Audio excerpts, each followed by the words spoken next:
Subscribe to Infidelity Tales Lab. Now, let's begin. The late afternoon sun cast long shadows across the backyard of Brian Evans' modest two-story home in suburban Portland. He stood at the kitchen window, watching his daughter Maria arrange centerpiece samples on the patio table, her dark hair pulled back in a messy bun, her face alive with concentration. 26 years old, and she still bit her lower lip when she was thinking hard about something, just like she had as a little girl, choosing which crayon to use. Brian was 49 now, lean and weathered from 2 decades working construction before starting his own contracting business. His hands bore the scars of honest work. A missing fingertip on his left hand from a table saw incident when he was 23, burns from welding, countless nicks and cuts that had healed into a roadmap of his life. His hair had gone mostly gray in the 3 years since his wife Monica died of pancreatic cancer, but his dark eyes remained sharp, missing nothing.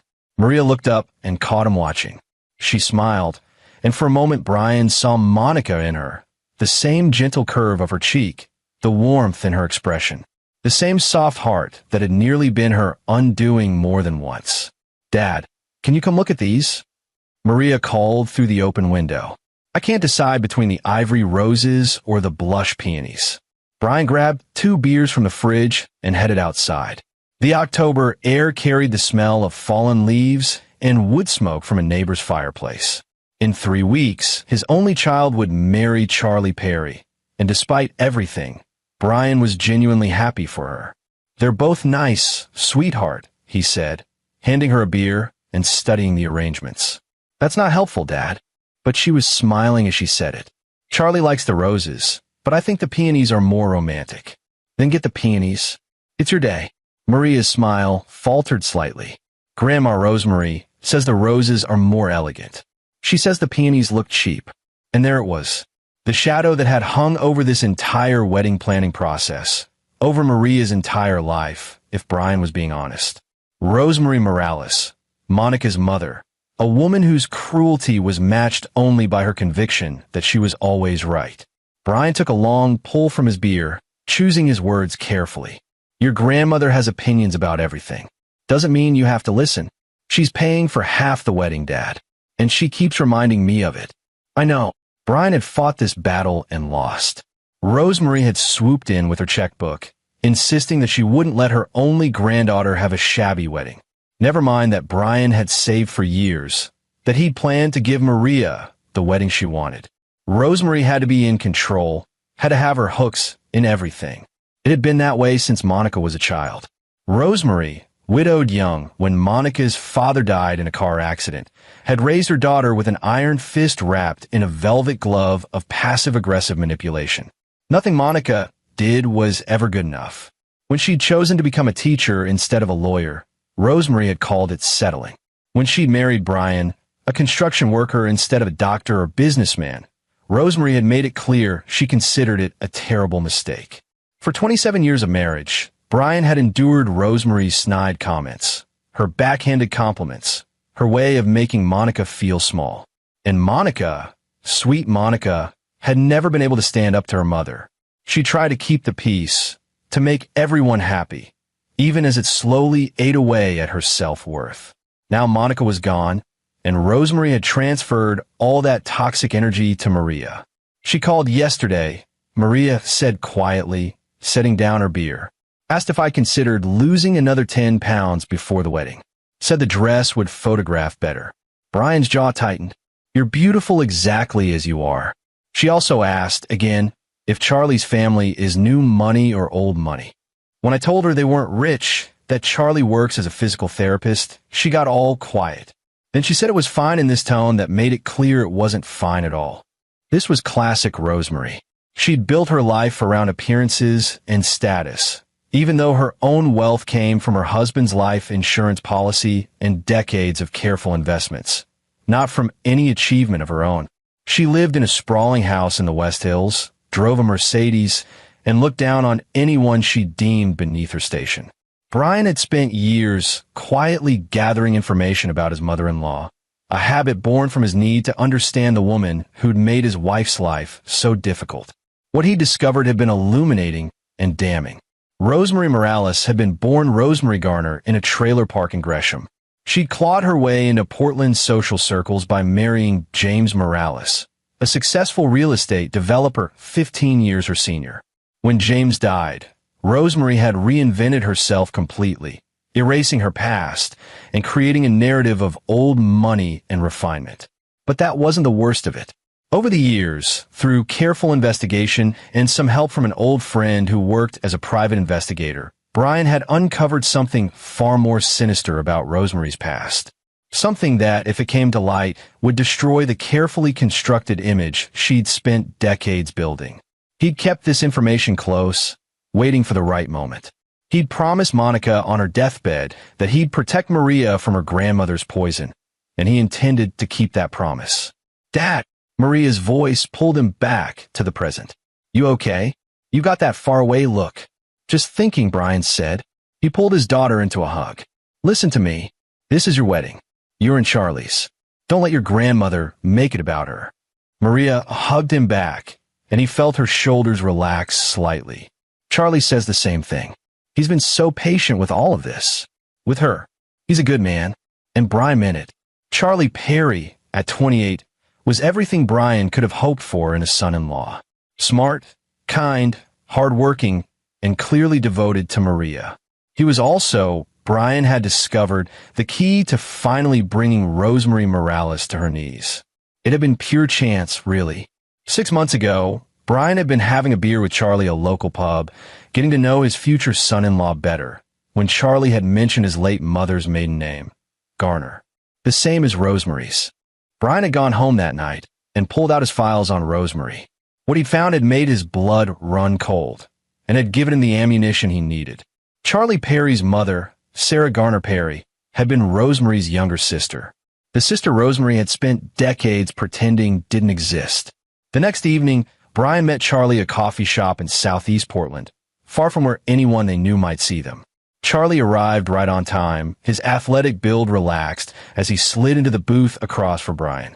He had the kind of face people instinctively trusted, open, honest, with laugh lines around his blue eyes. "Thanks for meeting me," Brian said. "I know you're busy with work." "Always got time for you, Brian." Charlie ordered a black coffee when the waitress came by. "What's on your mind?" Brian pulled a manila folder from his bag and slid it across the table. "I need to show you something. But first, I need to know, how much did your mother tell you about her family?" Charlie's expression grew somber. "Not much. She died when I was 16. Cancer. Before that, she'd mentioned having a sister sometimes, but she'd never give me details. Said it was too painful to talk about." "Why?" "Because your mother's sister is Rosemary Morales." The color drained from Charlie's face. "What?" "Open the folder." Charlie did, his hands shaking slightly. Inside were photocopies of birth certificates, census records, old photographs. The evidence was irrefutable. Rosemary Garner and Sarah Garner, sisters, born 2 years apart in Gresham, Oregon. "I don't understand," Charlie said, his voice tight. "If they're sisters, why has Rosemary never mentioned it? Why did she come to our engagement party and act like she'd never seen me before in her life?" "Because acknowledging you means acknowledging your mother," Brian said. "And acknowledging your mother means acknowledging where she came from. The trailer park, the poverty, everything Rosemary has spent her entire life running from." Charlie was staring at the photographs now, particularly one from the 1970s showing 2 young girls in mismatched clothes standing in front of a rusted trailer. One was clearly a young Rosemary, maybe 14, scowling at the camera. The other, smaller girl held her hand, looking up at her big sister with obvious adoration. "Sarah," Charlie whispered. "My mom. I've been investigating Rosemary for years," Brian admitted. "She made my wife's life hell, and now she's doing the same to Maria. I needed to understand what made her tick. What I found." He paused. "Charlie, there's more, and it's worse." Over the next hour, Brian laid out what he'd discovered. How Rosemary, at 19, had married James Morales and moved into his world of wealth and privilege. How she'd systematically cut ties with everyone from her past, including her own parents and her younger sister. How when Sarah, struggling and pregnant at 22, had reached out for help, Rosemary had not only refused, she'd threatened to call the police if Sarah ever contacted her again. "My dad left when Mom was pregnant with me," Charlie said, his voice hollow. "She raised me alone. Worked 2 jobs. We never had much, but she made sure I had everything I needed. And her sister, her own sister, wouldn't help her." "It gets worse," Brian said gently. 20 years ago, your mother got sick. Breast cancer before it spread. She reached out to Rosemary one last time, asking for help with medical bills. Not for herself, for you. She wanted to make sure you'd be taken care of. What did Rosemary do? She sent a lawyer with a cease and desist letter. Threatened a restraining order. Your mother died 6 months later, drowning in medical debt, while Rosemary was driving her Mercedes and living in her mansion. Charlie's hands clenched into fists. The photographs were crumpled beneath his grip. She let her own sister die. She abandoned us both. "I have documentation of all of it," Brian said. "The letters your mother sent. The lawyer's response. Financial records showing Rosemary could have easily paid the medical bills without even noticing the expense. She chose not to help. She chose to let Sarah die alone. Why are you telling me this now?" Charlie looked up, and Brian saw tears in the younger man's eyes. But behind them was something harder. Anger. The kind of anger that had been building for years without knowing its true target. Because in 3 weeks, at your wedding, Rosemary is going to try to humiliate Maria. I know her patterns. She's been building up to something, some grand gesture that will let everyone know she's the one in control. She'll do it publicly, in front of all the guests, to maximize the damage. And you want to stop her? No, Brian said quietly. I want to destroy her. Completely and permanently. But I need your help. And more importantly, you deserve the chance to confront the woman who abandoned your mother. To get justice for Sarah.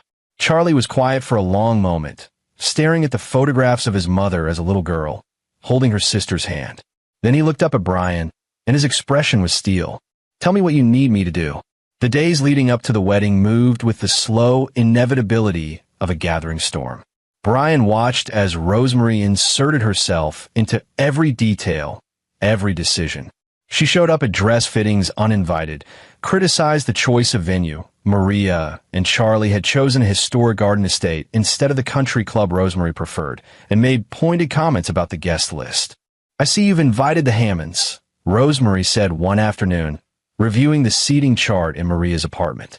Brian had stopped by to help move some boxes and found his former mother-in-law holding court at the dining table. Didn't Dustin Hammond just lose his job? And I heard Christy has been struggling since the divorce. Perhaps they'd be more comfortable sitting in the back. Maria looked up from her laptop, frustrated. Their dad's friend's grandma. And I'm not segregating guests by their bank accounts. I'm just saying, dear, that weddings are about celebrating success and beauty. Having too many unfortunate situations on display can bring down the whole atmosphere. Brian, standing in the doorway, felt his anger spike. But he kept his voice even. The Hammonds are good people, Rosemary. They'll sit wherever Maria wants them to sit. Rosemary turned to look at him, her expression cool. At 71, she was still an attractive woman, her silver hair perfectly coiffed, her clothing expensive and tasteful. But her eyes were cold, calculating. Brian, I didn't hear you come in. Still doing manual labor for a living, I assume. Still building things that last, he replied. Unlike some people's carefully constructed facades. The temperature in the room dropped. Rosemary's smile remained fixed, but something dangerous flickered behind her eyes. I have no idea what you mean. I'm sure you don't. They stared at each other for a long moment, two adversaries who'd spent decades circling each other, waiting for an opening.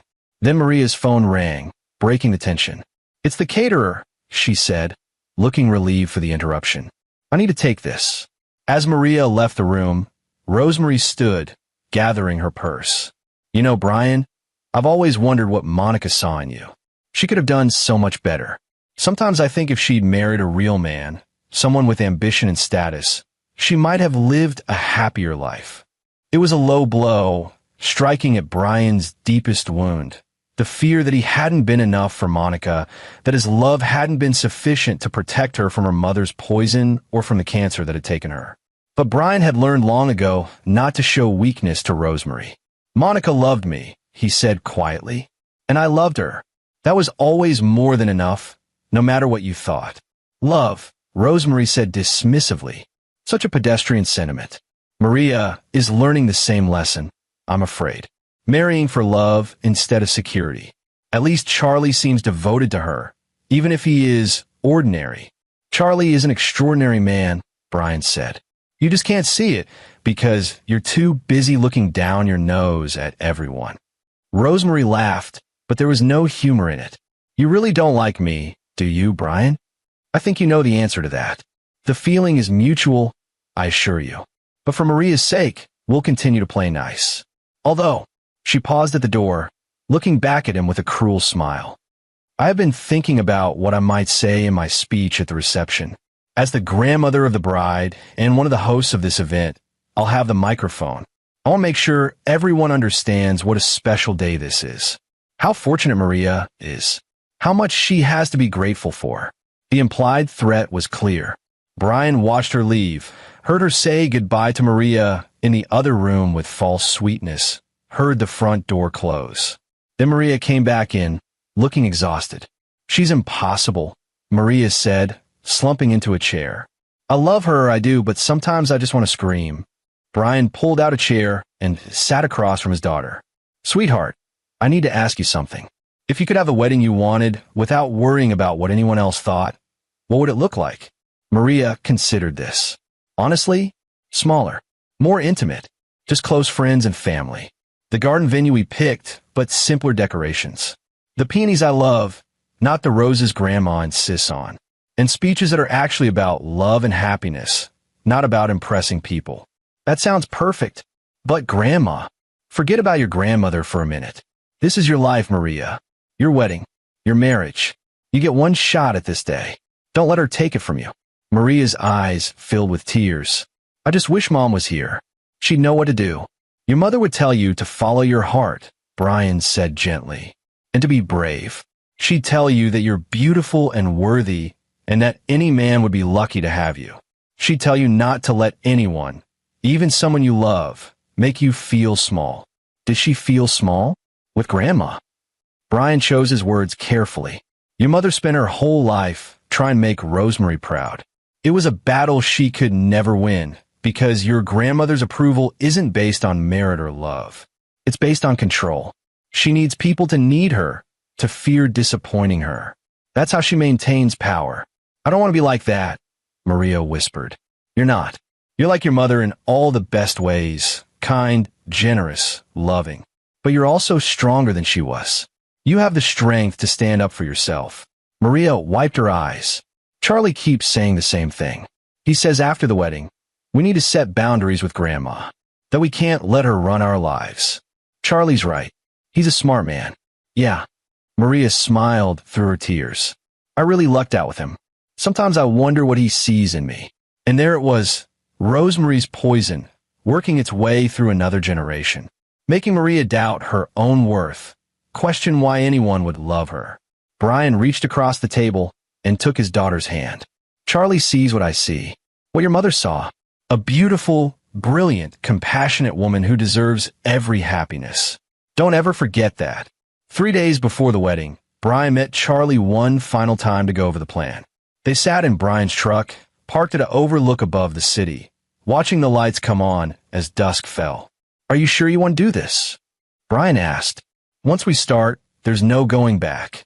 Charlie stared out at the city. My mother died thinking her own sister hated her. Died believing she wasn't good enough, wasn't worth saving.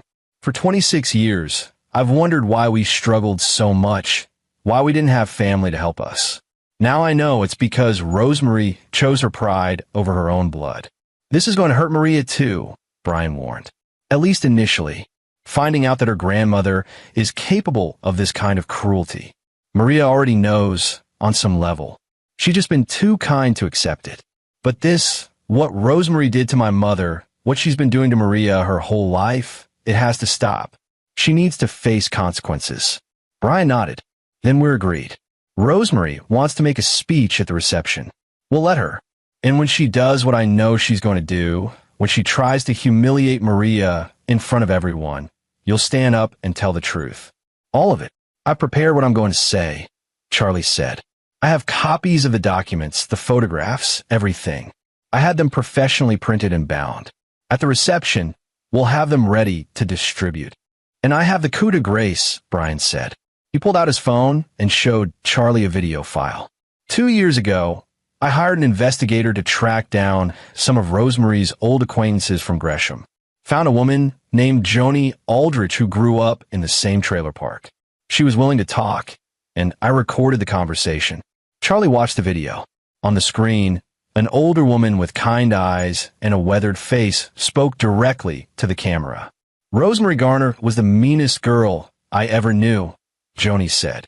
Her daddy drank, and her mama worked nights at a diner. They didn't have much, but neither did the rest of us. The difference was Rosemary hated being poor, hated it with a passion.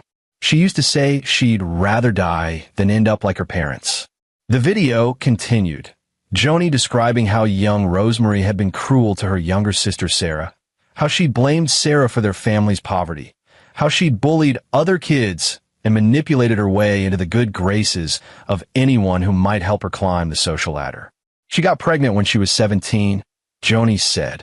Tried to trap this rich boy from the West Hills into marrying her. When that didn't work, she got rid of the baby and moved on to the next target. Eventually landed James Morales. Poor man had no idea what he was getting into. Charlie's jaw dropped. She had a child?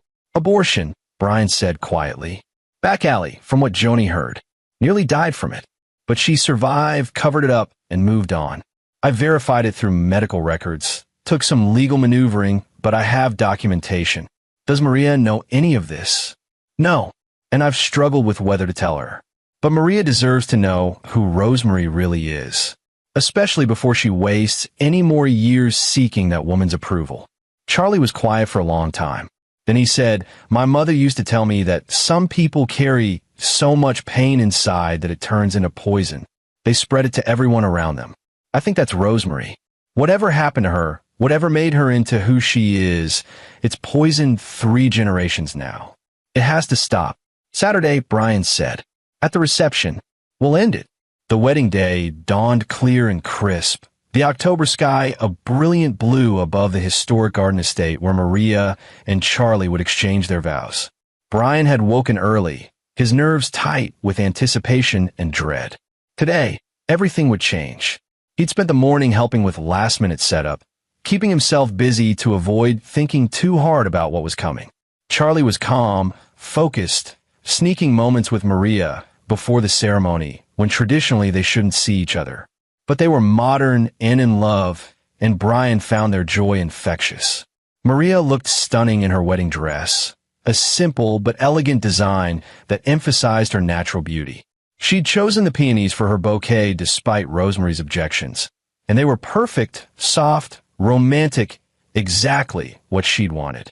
Dad, she said, finding him in the garden where he'd been checking on the seating arrangements. Can we talk? Of course, sweetheart. You okay? I'm perfect, but I wanted to say something before everything gets crazy. She took his hand. Thank you. For everything. For raising me. For supporting me. For loving Mom the way you did.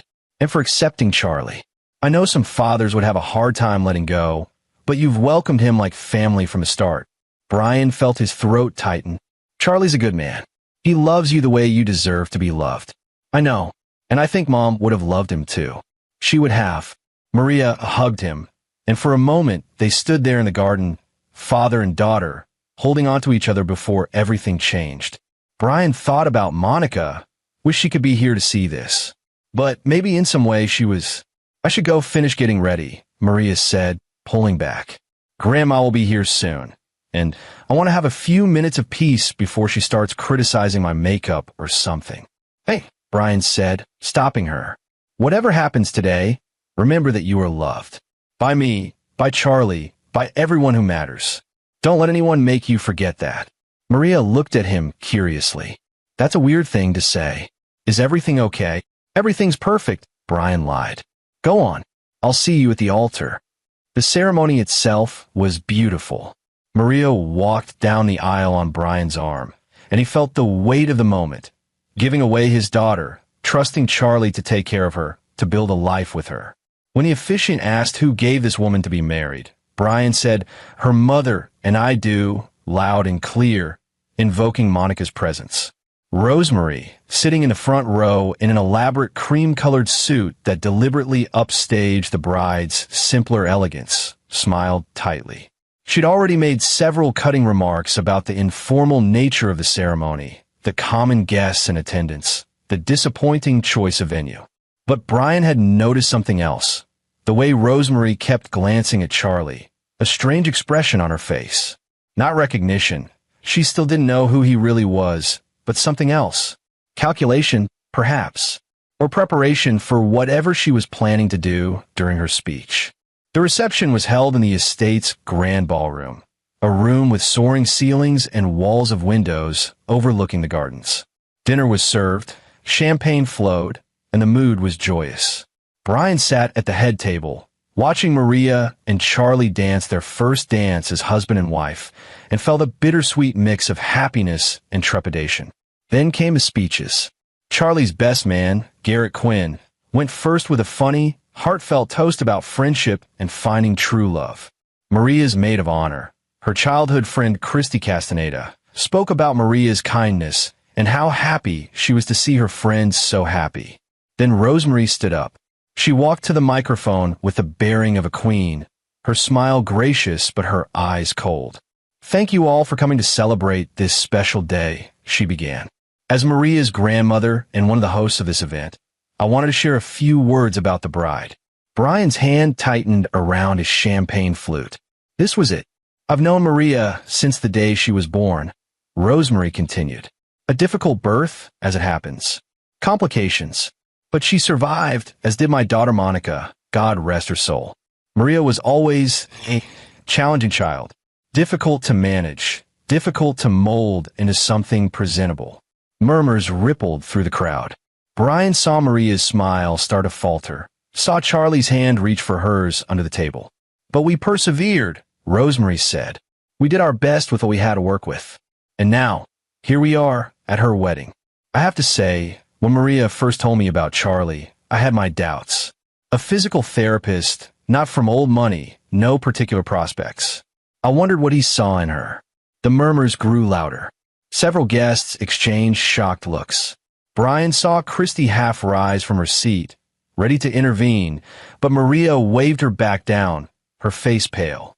"But then I realized," Rosemary said, her voice dripping with false sympathy, "that Maria was only marrying rich because she's too ugly to be loved for herself. It's quite sad, really." Charlie stood up. The scrape of his chair against the floor cut through Rosemary's words like a knife. Every eye in the room turned to him. "That's enough," Charlie said, his voice carrying across the silent ballroom. Rosemary looked startled for the first time all day. "Excuse me, I'm not finished." "Yes, you are." Charlie walked toward the microphone, and something in his expression made Rosemary step back. Brian stood too, moving to stand beside his son-in-law. Charlie took the microphone. "Ladies and gentlemen, I apologize for interrupting, but I can't let Mrs. Morales continue speaking without addressing what she just said about my wife." He emphasized the word wife, and Maria's eyes filled with tears, but she was smiling too, seeing Charlie stand up for her. "Maria is beautiful," Charlie said, looking directly at her. "Inside and out. She's kind, intelligent, funny, and the best thing that ever happened to me.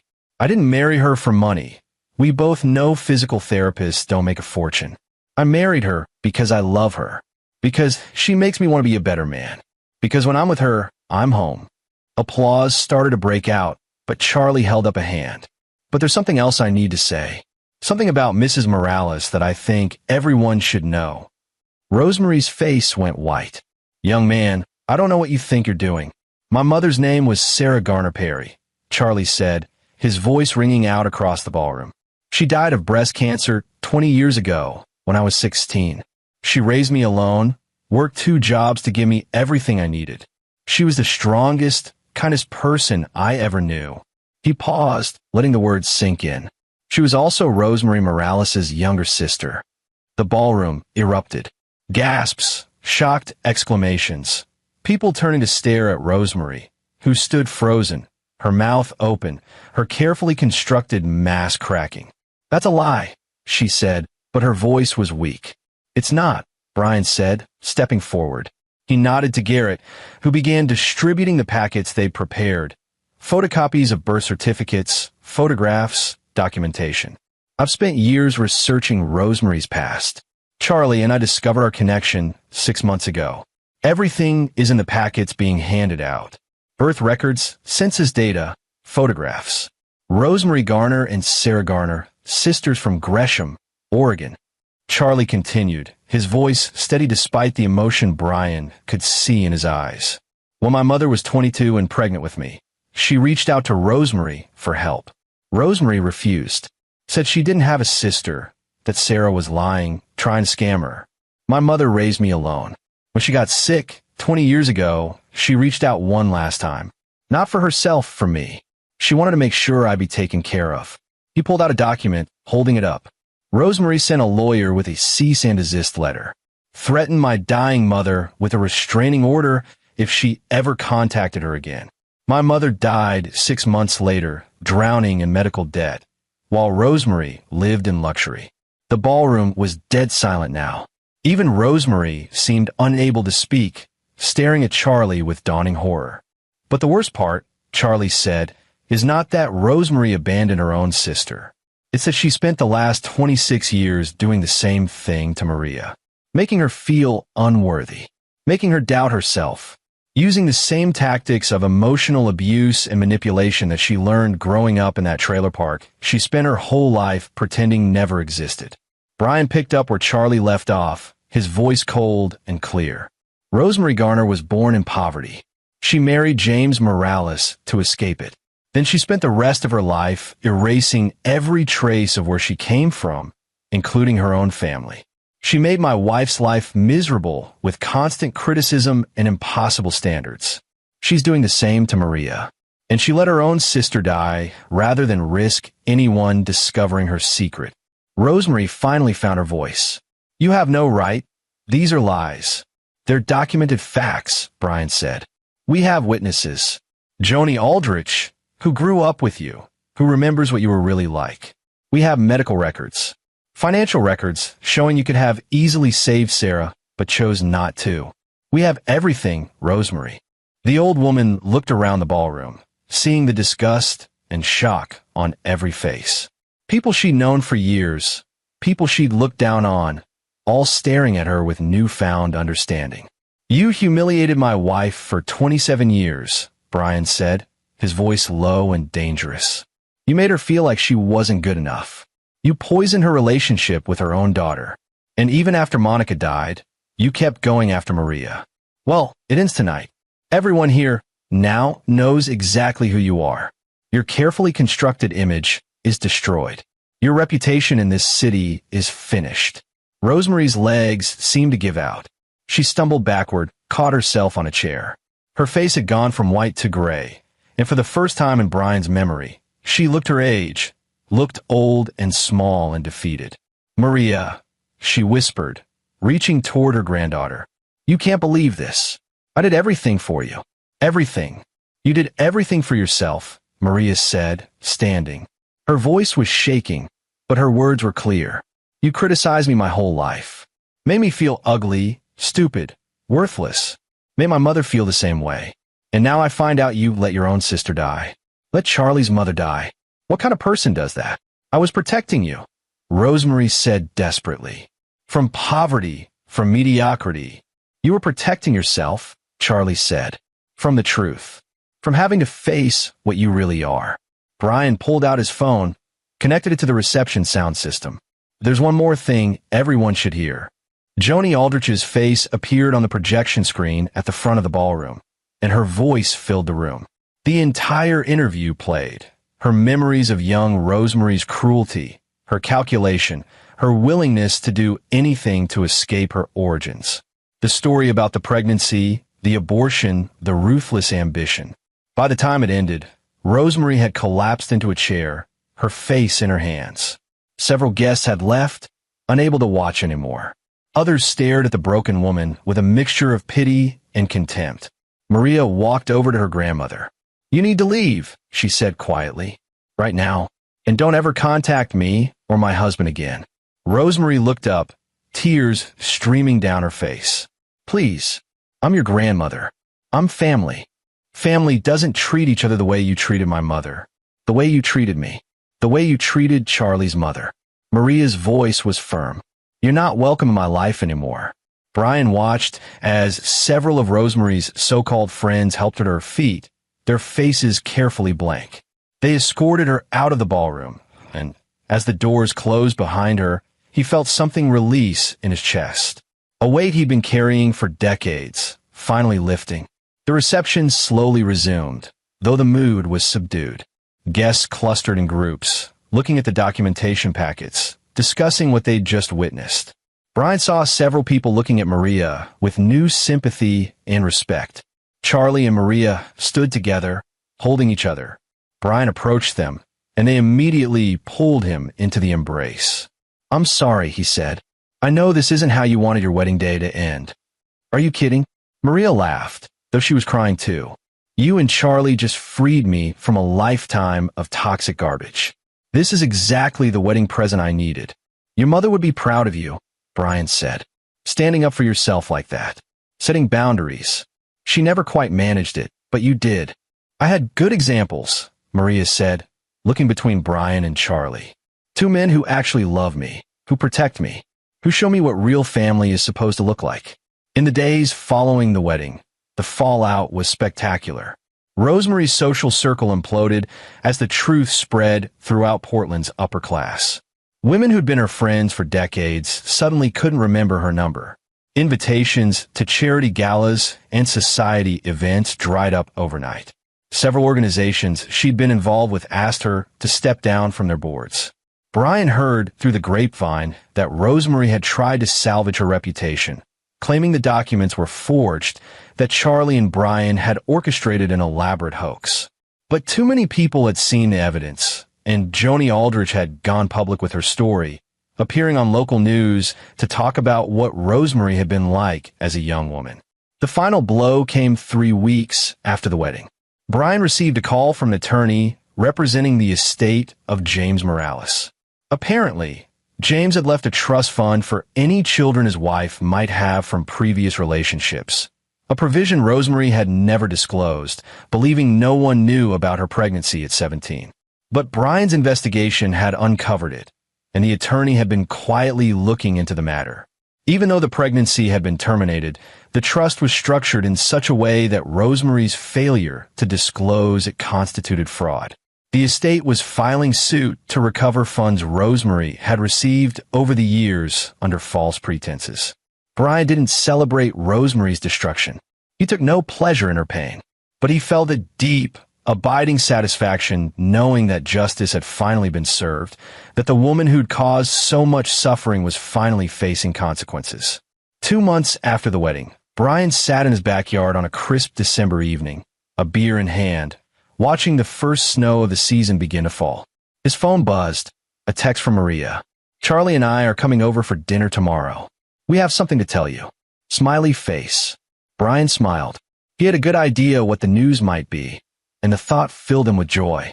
A grandchild, a new generation, one that would grow up free from Rosemary's poison, surrounded by love and support and genuine family. The snow continued to fall, covering everything in a blanket of white, making the world seem clean and new. Brian thought about Monica, wished she could be here to see how strong their daughter had become.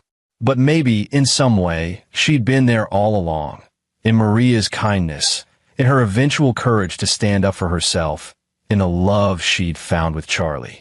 Brian had promised Monica he'd protect Maria. He'd kept that promise, not by shielding her from every hardship, but by teaching her to be strong, by showing her what real love looked like, and by making sure that when the moment came, she had the truth and the support she needed to break free. He raised his beer in a silent toast, to Monica, to Maria and Charlie, to Sarah Perry, who'd raised a good man despite everything, and to the future that stretched out before them, finally free from the shadows of the past.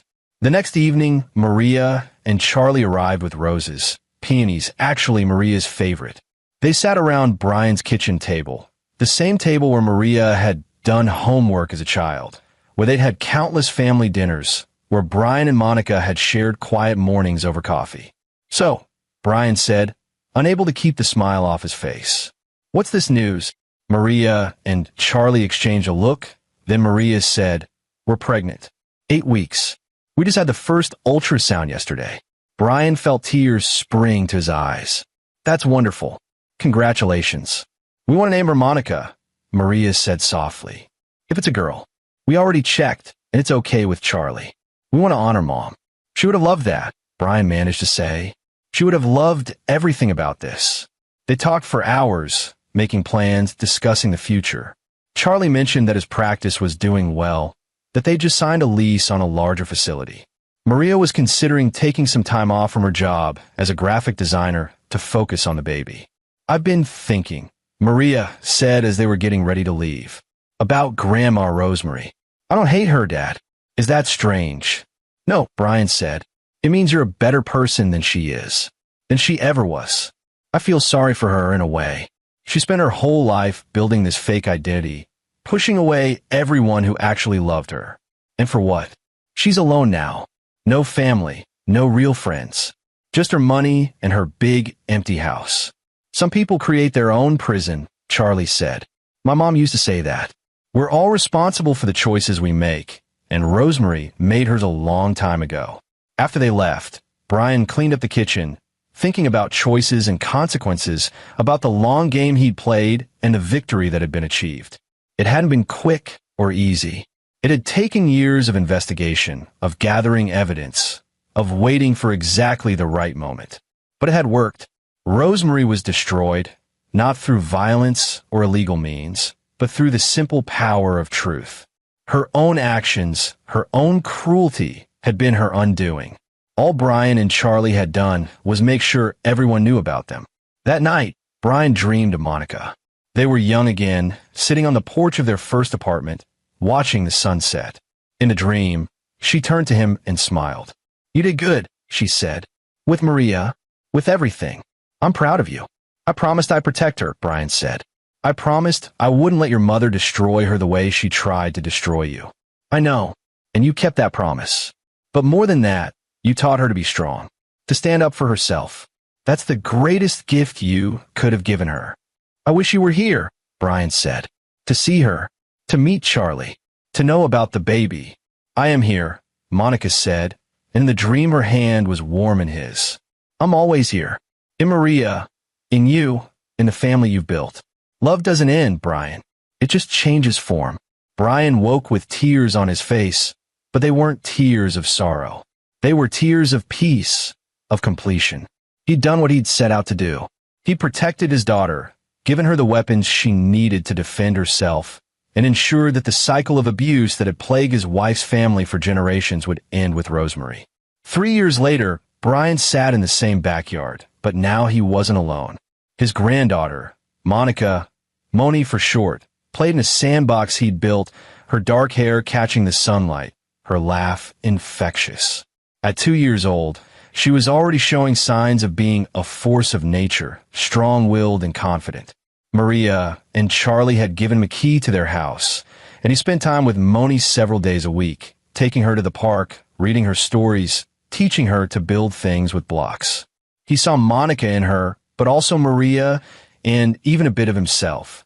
The best part was watching Maria as a mother, confident, loving, setting boundaries when needed, but always with kindness. She'd never let anyone make Moni feel less than, never let criticism chip away at her daughter's self-worth. She'd broken the cycle. It was beautiful to see. He'd heard, through mutual acquaintances, that Rosemary was still alive, still living in her big house in the West Hills. But she was completely isolated now, cut off from society, her reputation destroyed beyond repair. She'd made attempts to reach out to Maria through intermediaries, letters that went unanswered, gifts that were returned. Brian felt no satisfaction in her suffering, but he felt no guilt either. Rosemary had made her choices. She'd chosen cruelty over kindness, pride over family, image over truth. These were the consequences, and they were entirely of her own making. "Grandpa," Moni called, running over with a handful of dandelions. "Flowers for you." Brian accepted them with appropriate gravity, as if she'd handed him roses instead of weeds. "Thank you, sweetheart. They're beautiful. Like me," Moni declared with the absolute confidence of a toddler who'd never been told she was anything but wonderful. "Exactly like you," Brian agreed. Maria came out of the house, carrying lemonade. "She's got you wrapped around her finger, Dad." "Completely," Brian admitted, not even ashamed. "Just like her mother did." They sat together in the afternoon sun. 3 generations of a family that had survived, had overcome, had found their way to happiness despite everything. Brian thought about the long road that had brought them here, the battles fought and won, the price paid for peace. It had been worth it. Every moment of investigation, every carefully documented piece of evidence, every strategic decision that had led to that moment at the wedding when the truth had finally come out, all of it had been worth it to see Maria free, to see her raising her daughter with love instead of criticism, confidence instead of shame. "Dad," Maria said, "thank you for everything. I don't think I've ever properly thanked you for what you did at the wedding, for standing up to Grandma Rosemary, for protecting me." "You don't need to thank me," Brian said. "That's what fathers do. That's what family does. We protect each other. We lift each other up. We fight for each other when we have to. Charlie says you're the best man he knows, that you taught him what it means to be a good father." Brian felt his throat tighten. "Charlie's a good man all on his own. He didn't need me to teach him that." "Maybe not, but you showed him it was okay to stand up for what's right, even when it's hard. Especially when it's hard." They sat in comfortable silence, watching Moni play, listening to her sing nonsense songs to her toys. This was the victory, Brian realized. Not Rosemary's downfall, though that had been necessary. The real victory was this: a happy, healthy family, free from the poison of toxic manipulation. A child growing up knowing she was loved and valued for exactly who she was. The sun began to set, painting the sky in shades of orange and pink. Brian thought about Monica, wished she could see this moment. But maybe in some way she could. Maybe love really didn't end, just changed form, and all the love he and Monica had shared was now flowing through their daughter and granddaughter, creating ripples that would extend into the future. "I love you, Dad," Maria said suddenly. "I don't say enough, but I do. You're my hero. I love you too, sweetheart. You and Moni and Charlie. You're my whole world." As darkness fell and they headed inside, Brian took one last look at his backyard, at the life he'd built, at the family he'd protected. He'd made his share of mistakes over the years, hadn't always known the right thing to do. But in standing up to Rosemary and ensuring his daughter and granddaughter would grow up free from her toxicity, he'd done exactly what needed to be done. And that, Brian thought as he closed the door behind him, was enough. More than enough. It was everything. And there you have it. Another story comes to an end. What did you think? I'd love to hear your thoughts in the comments below. If you enjoy this story, consider joining our community by subscribing. It means the world to us. For more stories like this one, check out the recommended videos on screen. And I'll see you there.